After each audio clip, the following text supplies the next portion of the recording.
Cuba for Mama, A Daughter's Journey, 2016, by Donna Starr. This is an engaging collection of 22 short stories of Cuba today, drawn from a people-to-people mission I took to Cuba in 2016.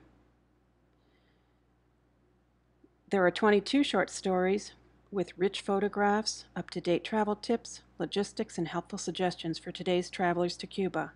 Today I'd like to read to you an excerpt, Chapter 18, Caramelos.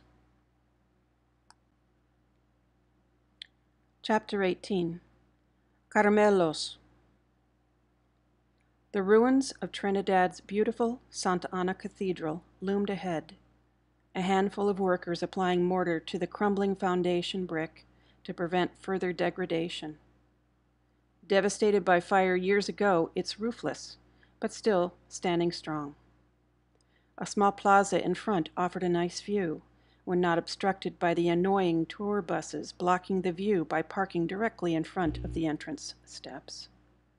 Discharging large groups of loud tourists from Canada, Russia, Germany, and other European destinations, the locals were alerted by the sound and readied their goods, watching the show from their door stoops. Several Cubans posed for photos by passing tourists brandishing large and pricey cameras, who thought nothing of taking shots of people's children and families without even asking, few even offering a peso in compensation for the struggling family. A Cuban grandmother had staged her granddaughter out front of their doorway, cross-stitching a large table runner, while Grandma waved a large stitched tablecloth like a matador's cape to attract the passing tourists. Clearly the girl had been kept out of school and was not happy about this display at all, but they lived right near the stream of tourists, so she forced a smile when a camera beckoned. When seeing a few truant kids begging for candies, "Caramelos!" I grimaced, knowing that sugary candies are hardly what they need, and that I'd not want strangers handing treats to my own young children. I asked a few of them, "¿Dónde está tu madre?" "Where is your mother?" Or, "¿Por qué no estás en la escuela hoy?" "Why aren't you in school today?" And they scattered, clearly knowing they were in the wrong.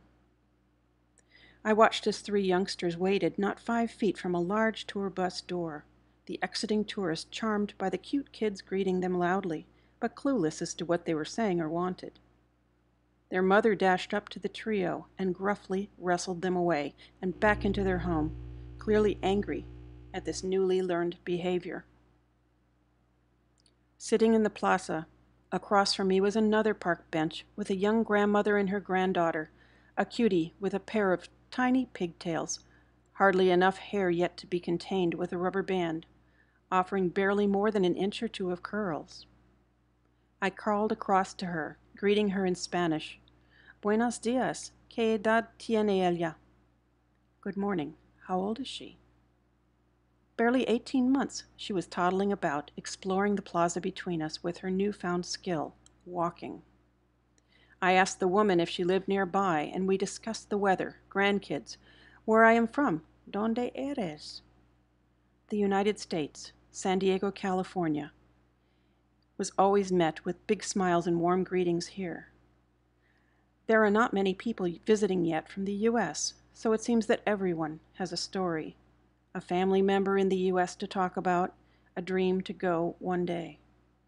It was so wonderful to be able to speak enough Spanish to engage people in everyday conversations and to connect on a personal level. I mentioned that in English, we would call her granddaughter's hairstyle pigtails, colas de cochinos, and she laughed.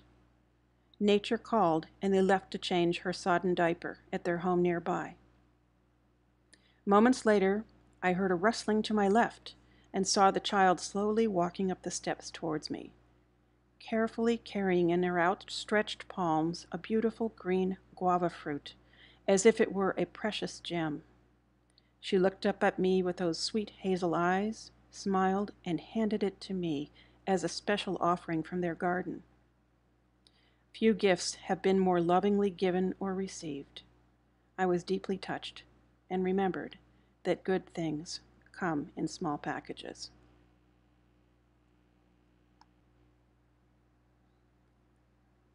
If you've enjoyed this video, I would encourage you to go to Amazon. Look for my book, Cuba for Mama, A Daughter's Journey, 2016. It's available in Kindle and paperback versions. Thank you for listening.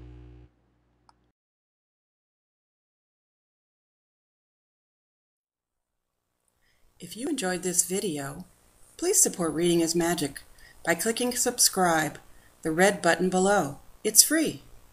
Also, please comment, like, or share these videos with your friends. And thanks for watching. Reading is Magic.